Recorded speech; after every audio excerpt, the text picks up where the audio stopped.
Hello, today we're going to start our Unit 2, which is going to be on how to work with something called radicals. So, now it's kind of a funny name, but radicals is just a fancy name for roots.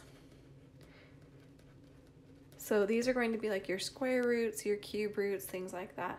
So today we're going to focus on just simplifying radicals and what to do when you see them. So first let's just go over some vocabulary, and my printer printed kind of weird, but half the word got cut off.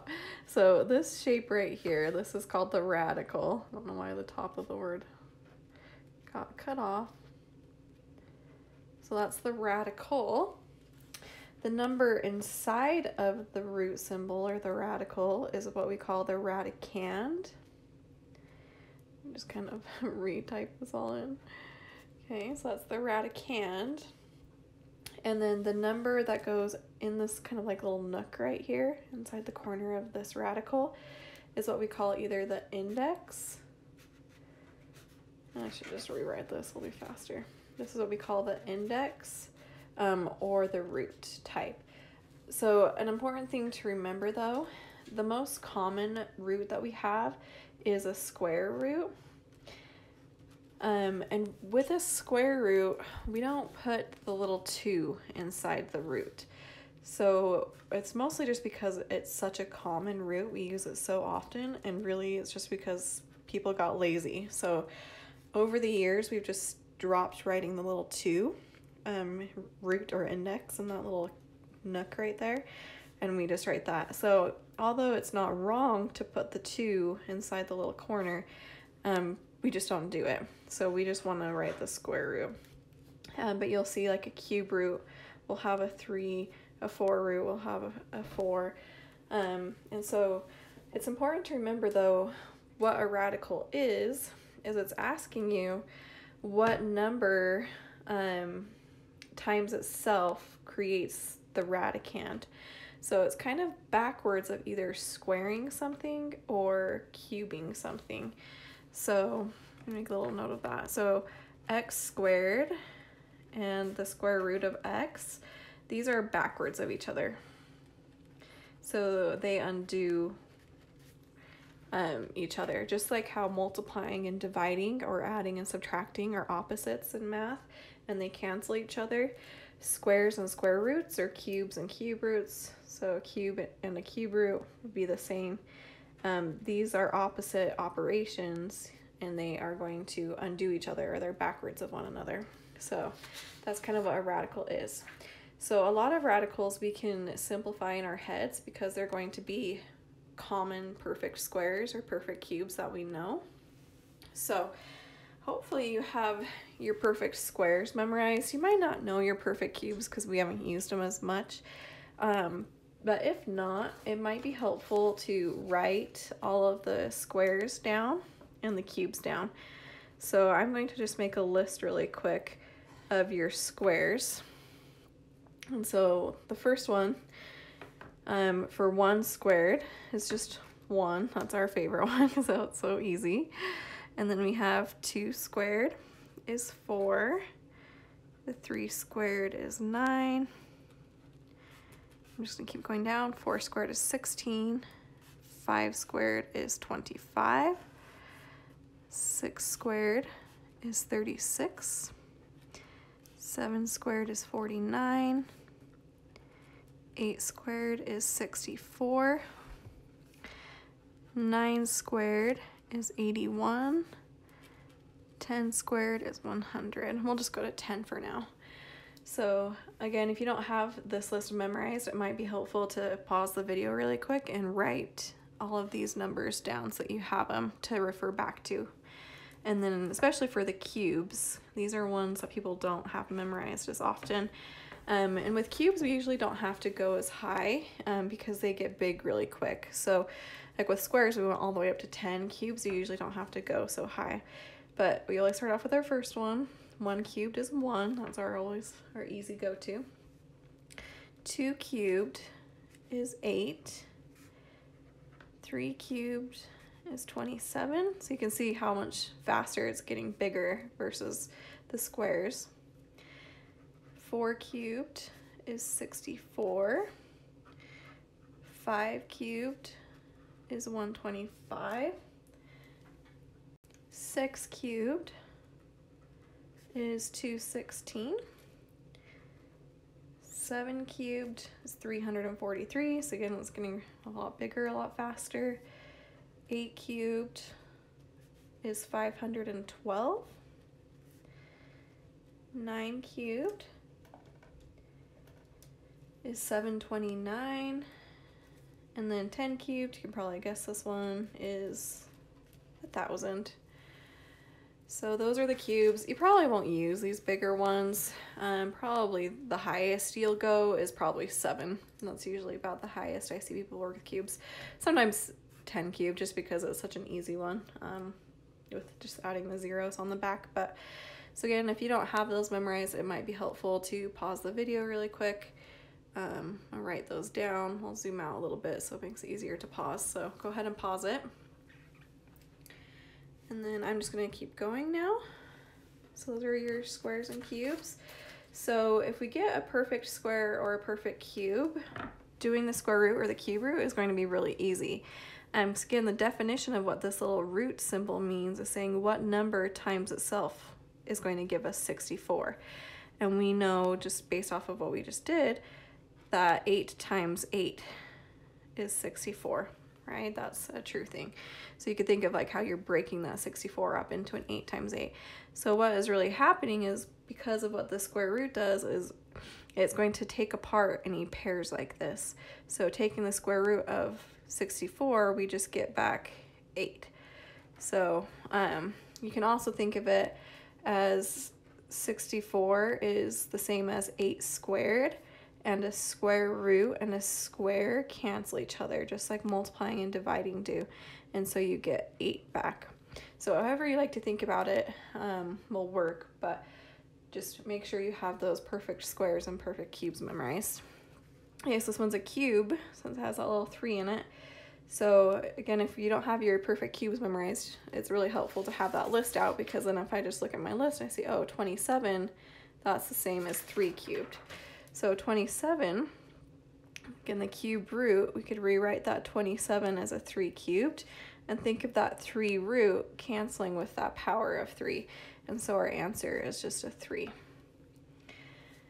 Okay, and then here we have a negative on the outside. That's not really going to affect the square root portion. It's just, we don't want to forget to write the negative back on the answer. But we have a square root, there's no number written. So again, it's like there's a 2 there, we just don't write the 2. But 49 is a perfect square. It is 7 squared. And so the square root of 7 squared is just going to be 7. But then just don't forget that negative that we want to keep on our answer. Okay. Hey, whenever there is a negative on the inside of the square root, this is going to actually lead into when we get into our imaginary numbers. For now, we're not going to do too much with it.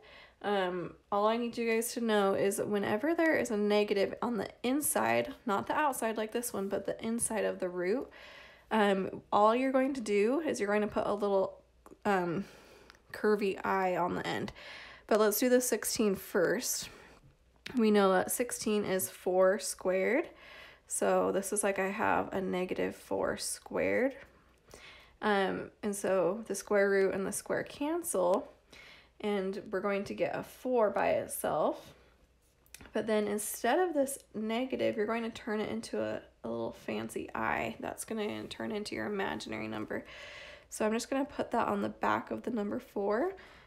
And that's going to be my answer. So we're not going to worry too much about imaginary numbers, so don't stress out about it. All you're going to do is whenever that negative is inside the square root, you're just going to put the little eye on there instead. And that's the only difference. So I do want you to notice, though, that this one was a square root versus this one is a cube root. Cube roots you actually can take the negative of. So if it's an odd number for your index or your root type, you just can keep the negative. You don't have to worry about putting a fancy eye on it. When it's a square root or an even type of root, so like a 4th root, 6th root, you're going to have to do the imaginary number. So for this one, we know that for our cubes, 2 cubed is 8.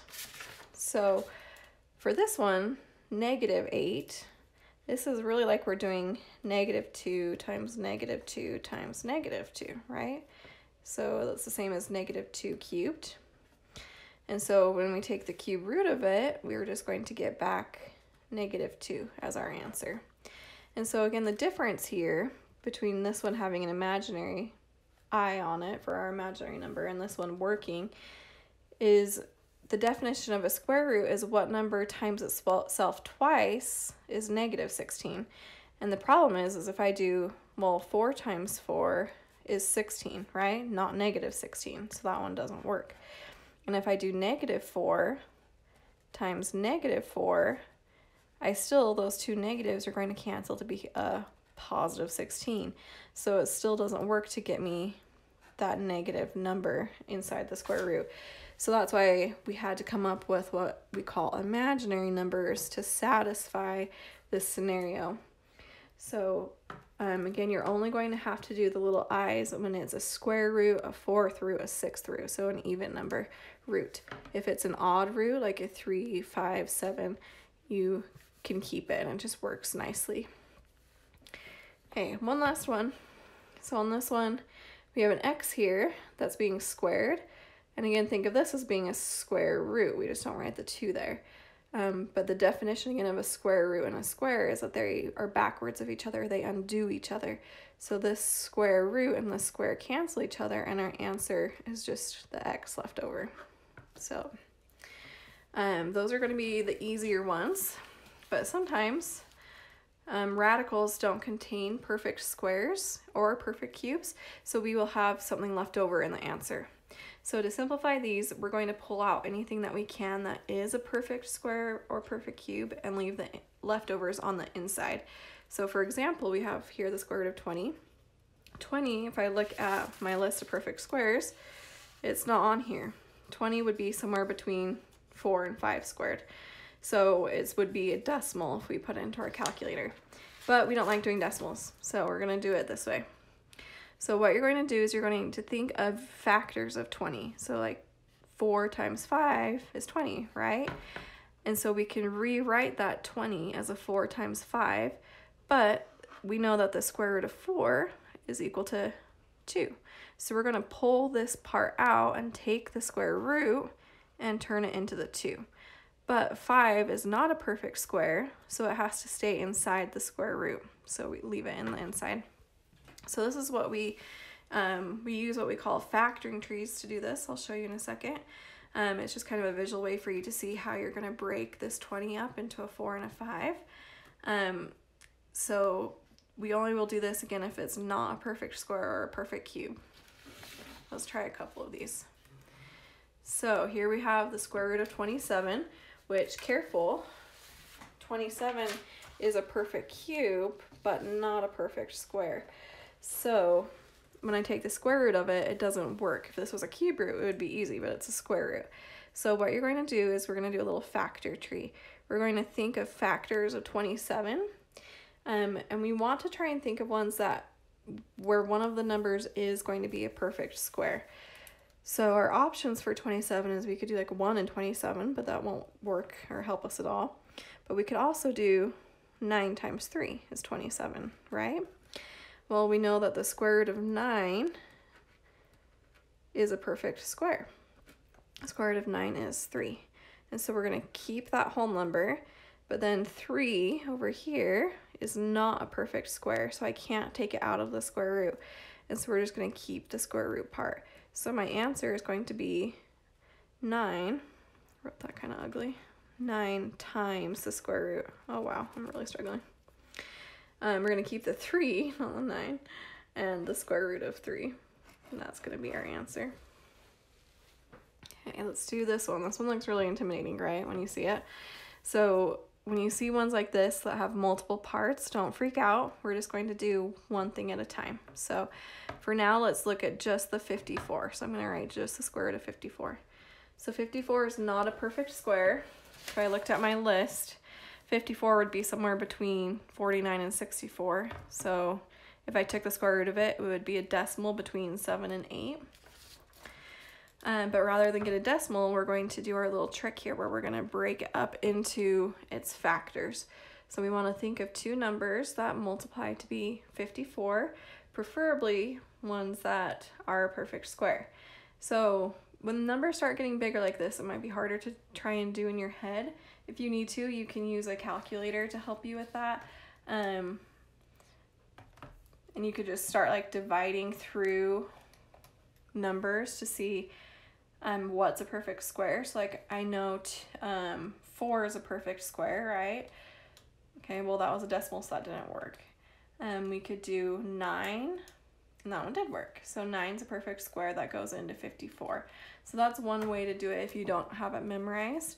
But we know from that 9 times 6 is 54, and 9 is a perfect square. So when we take the square root of this, again, it's like we're still timesing these, but the square root of 9 is going to be 3.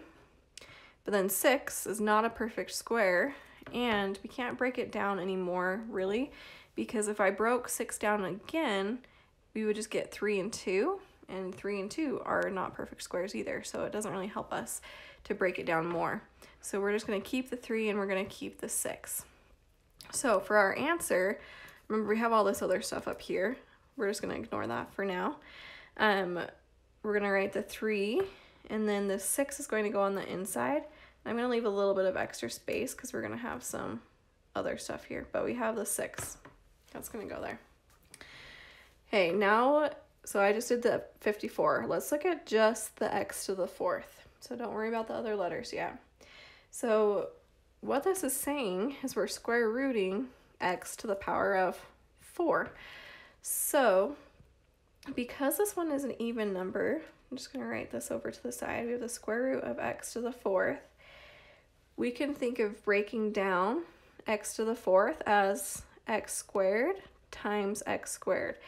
Because remember, with our exponent properties, you add the exponents when you multiply. So 2 plus 2 is 4. So we can almost think of x to the 4th as being a perfect square, because you could think of it as x squared times x squared, right? And so with this one, if I took the square root of x squared, I just get back an x, and I get back an x from here. So we get x times x, which is x squared. So that's kind of the long roundabout way of getting to it. The shortcut is, if this is going to be an even number right here, so 4 is even, and again we're doing a square root, since 4 is even, the shortcut is it can be divided by 2. So 4 divided by 2, I'll write that down here, is 2. So it works out nicely. So we're going to have an x squared left over. But if we look at these other two letters, they're both odds. So if I take the square root of y to the 5th, remember, think of this as being a little 2 here, we just don't have it written. 5 can't get divided by 2 evenly, right? So what we're going to do is we're going to think of this as being the same as y to the 4th times y to the 1, since 4 plus 1 is 5. Well, the square root of y to the 4th works because it's an even number. So it's kind of like we're just taking one of the odds off. We're taking one away so that we have an even number here. Because if I do the square root of that even number, y to the 4th, I'm going to get back just a y squared. But then because this is a y to the 1, or just a y, I can't actually take the square root of just the y. So this part is going to get stuck on the inside of the square root. So again, it's kind of like we took the odd number off so that we had the even part remaining, which we can take the square root of, and that part is going to come outside of the root, and the odd part has to stay stuck inside. So that's going to be the y part. And then now let's look at the z's. I'm going to come down here. We have a z to the 7. So again, this is like a square root. 7 can't get divided by 2. So we're going to break apart the z's by taking one z off. And so if I take 1 away, that leaves 6 left over, right? So that I have an even part. So now when I take the square root, the square root of this even number. Again, it's like I'm dividing by 2. 6 divided by 2 is 3. So I get a z cubed left over. But then this z, because it's an odd number, can't come out of the square root. So we're going to just leave the 1z on the inside. So I have a z cubed and a square root of z. So now we just need to put all of our parts together. So we had a 3 square root of 6, and it's actually not going to fit in here. Let's take all of the pieces that are outside of a square root and take those first. So I have a 3 from this guy. This x squared is not in a square root. The y squared is not in a square root, and the z cubed. All of those are going to go in the front of our answer. So 3x squared, y squared, and z cubed. And then inside our square root, we're going to write everything that remained. So the 6 was stuck inside the square root. The x's, we didn't have anything left over, so we're not going to have an x in here. So we go to the y's. We had 1 y left over. And then we go to our z's, and we had 1 z left over. And that would be your answer.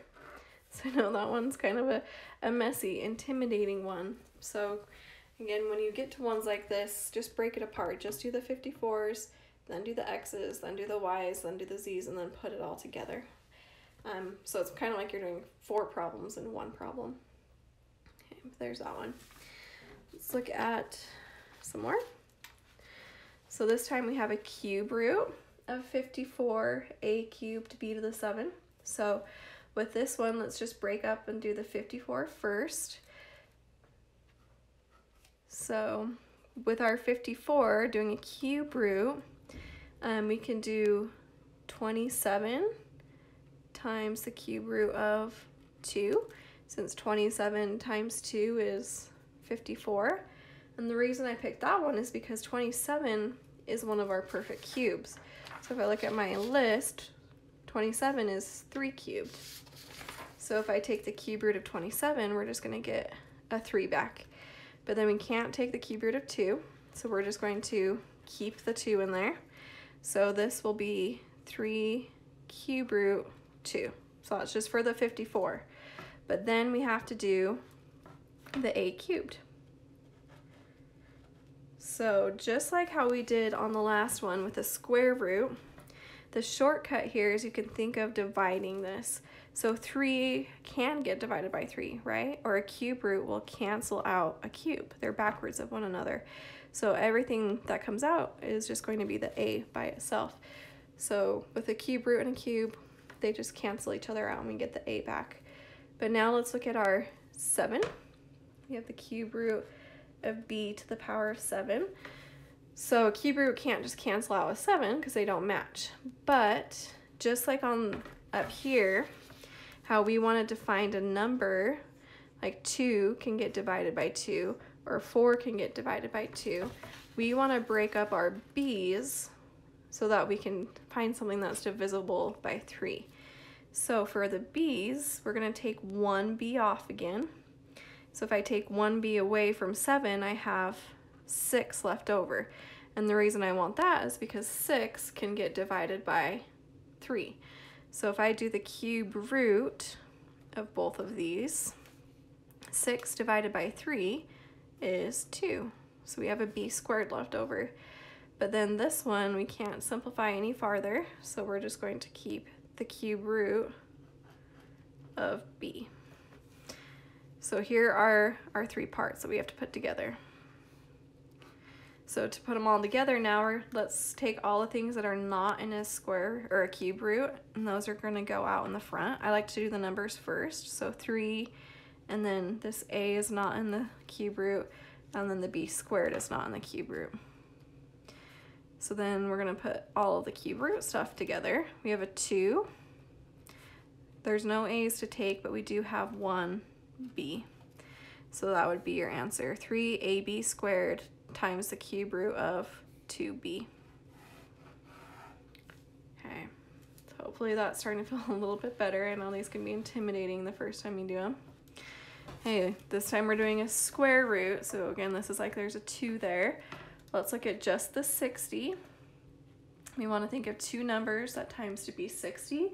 And we want to try and pick ones that have a perfect square somewhere in them.